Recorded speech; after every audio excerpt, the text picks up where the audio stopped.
do you look at your team and think, you know what, we still have a lot of areas we can get better and we could be a really good team come late February, March? Mm-hmm. Oh, definitely.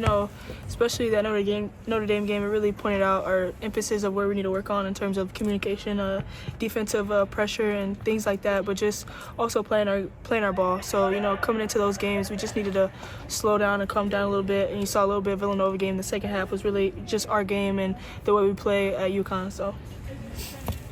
When you come into a week like this, you have Sunday, Wednesday, Sunday games, you're, finishing the week on the number one team in the country, just kind of how do you approach a week like this and, keeping your body healthy and everything during this stretch? Honestly, I just have to give all thanks to our, staff, our, training staff, our strengthening coach, because to really keep us grounded. We had great days after practice. We've been very, very productive in practice, getting our stuff done just like this so we can just get out, recovery, and just rest for the rest of the day.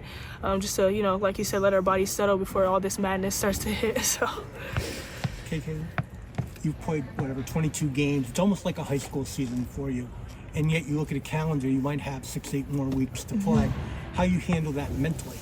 Mentally, just try to take it one game at a time, not really look ahead, and just, staying in the moment in terms of, taking it one step at a time, going into these games. And also my teammates helped me as well, the vets, Paige, and everybody, so helping me get through the season, help all of our freshmen, Q, Ash, and all of us, just to keep in mind, it is a long season, but, it's worth the season, and just we have to take it, like I said, just one game at a time and just keep getting better and better.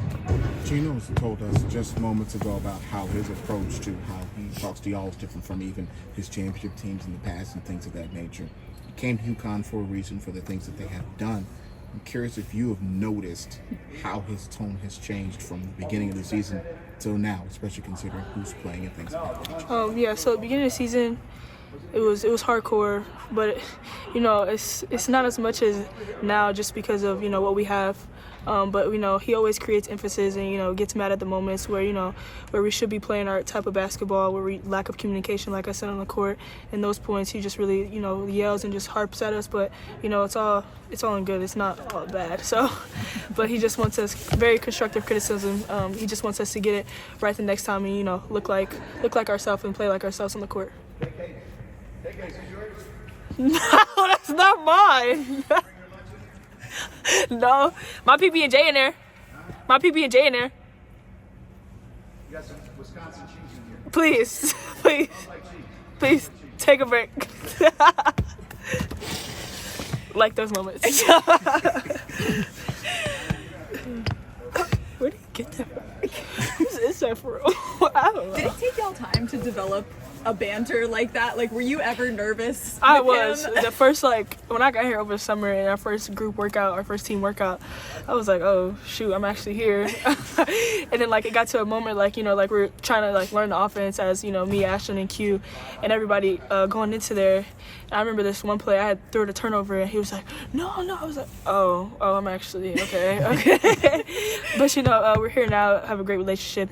Like I said, his constructive criticism really helps me in the game and just in practice and help me develop into the player I want to be. How long did it take you to feel comfortable to kind of bark back at him like you did? I don't know. I think my personality fits pretty well. It didn't take me a while. I think also the TikTok's been getting him a little comfortable.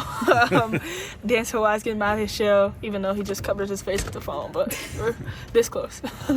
So you got Tina in there this I know. weekend. Tina, What's it been like having her around the last few days? It was really good. It was really having a big post presence, and she blacked my shot really bad. It was a very good awakening of what it'll be like down the road, to just really work on my pull up and everything. But it's very great having her and asking her questions about how it was her playing here and just her words of wisdom on the game. So. And just, like you said, the TikTok, having fun off the court. She just hopped in there. She was just happy to be there, dancing in the background. She did it good, though. She did really good. How important is Nika to this team functioning well I mean, what role does she play for you guys? And She's very, very important. She's basically the leader, keeps us gelled together, especially when it comes down to us calming down, and just her leadership of the way she talks to me when I need to calm down a little bit, and just how I can be a leader when she's off the court as well. So, she's very important, especially on the defensive aspect. She really keeps me engaged on defense, keeping the defensive intensity up. So if she gets a steal, I want to get the next steal, and just that type of energy going back and forth between us. Has the game finally slowed down for you? In the beginning, you were going a mile a minute. Now you seem to know when to turn it on and when to not turn it on. Yeah, that definitely has been a great factor for me in terms of, like you said, not going at one speed and just really trying to control myself and figure out what, everybody else needs on the court, because everybody doesn't need to be going 100 miles per hour every time down the court. So times like that, I really learned as well, just to slow it down, run a play, and just maybe look at the easier read instead of just, going down there, shooting a bad shot, right away got to run back on defense. so many people look at this program as just the Final Four program. They're always competing for a national championship. Has it been what you expected? I mean, do you look at this season and say, yeah, you know what, this is what I thought UConn was all about, or has it been different? It's been as I expected, very hard games. Every game is a battle. It's not going to be easy letting up. Everybody's going after UConn. So with that chip on our shoulders, it's just everything that I expected.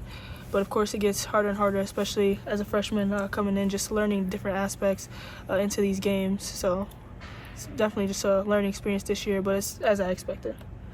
It seemed like you were a lot more vocal at Villanova. Do you feel like you're kind of feeling more comfortable having a voice and telling some of the upperclassmen what to do? Yeah, definitely. It's just them as well. Coming down the court, seeing her read. If I see Lee has a mismatch or something, I harp at her, be like, Lee, post up, different things like that. I'm starting to get comfortable with and starting to come out my shell as a, leader, as a voice leader, as I want to be. So.